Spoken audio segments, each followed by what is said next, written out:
Could the market be turning and not in the favor of sellers? Well, some recent data that I need to share with you is indicating that we're seeing something happen that we have not seen since 2014. And that is that the recent inventory levels just got released from the RMLS, which is our main database that tracks all the data of actives, pending, solds, everything.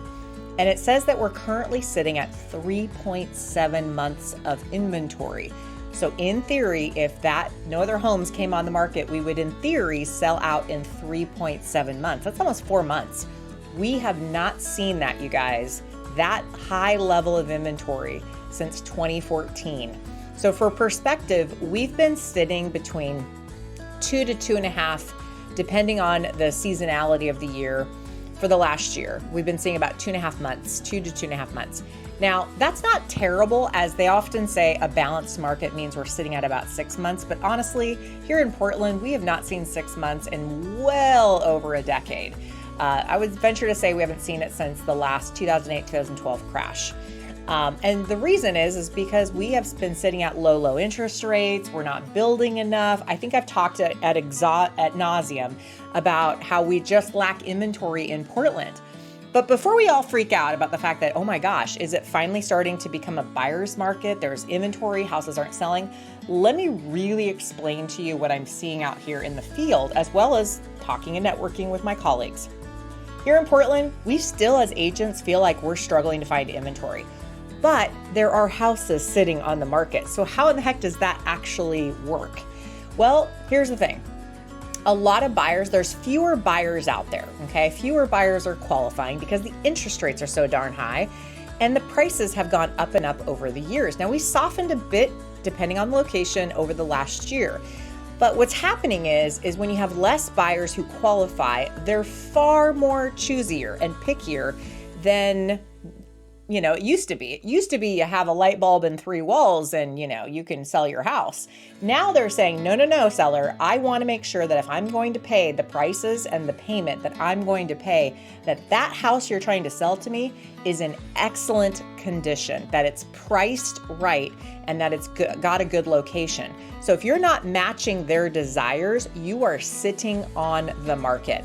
Most sellers are not aware that they need to come to play. They need to look like it's a price war and a beauty contest right now. So if you're going to put your home on the market, you got to look really, really good. You got to price it to attract the buyer. Your price is the hook and the bait that gets them into your house to say, okay, I'm ready to write a check on the right house if it fits the criteria.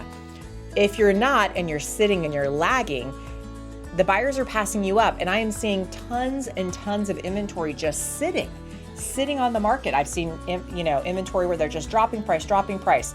So the ones that are having success on market they're bringing their best foot forward with condition. They look good when they show up. Maybe even consider staging the house. It smells good. It presents itself right when you walk through the door. They're pricing it in the realm of reason, meaning that they're not trying for too high of price or going for the gold, which honestly, a lot of sellers are right now. They're trying to get a price that maybe they could have gotten a couple of years ago when the momentum of the market and more buyers and lower interest rates were doing it. Now you got this many buyers, not this many buyers. And so you have to play the game of getting the next buyer. So, and then location. If you have any locational challenges, you're sitting on a busy road, you've got power lines in your backyard, your neighbor has 15 cars parked in the lawn, or anything that detracts from somebody wanting to buy you locationally, it's going to play into how you price and position it on market. So just be aware, sellers, that this is not the end of the world that we have higher inventory. It means a lot of the inventory is just not getting what we call absorbed. Buyers just aren't buying it. They're saying, I'm passing on you and I'm going to wait and sit on the market until I find the right thing. And we're seeing that with our own buyers. We've got a lot of buyers. They're looking, they're active, they're vetted and pre-approved and ready to buy when they find it, but they're taking their time and they're passing on a lot of stuff because it's just not quite right. So the moral of the story is call us because we can help you get your home dialed, ready to go, and make sure that you're positioned to capture the buyers, not to sit and lag on the market. And a lot of realtors right now are not doing their sellers justice by having those conversations. So if you're looking for that kind of advice, you know where to find us.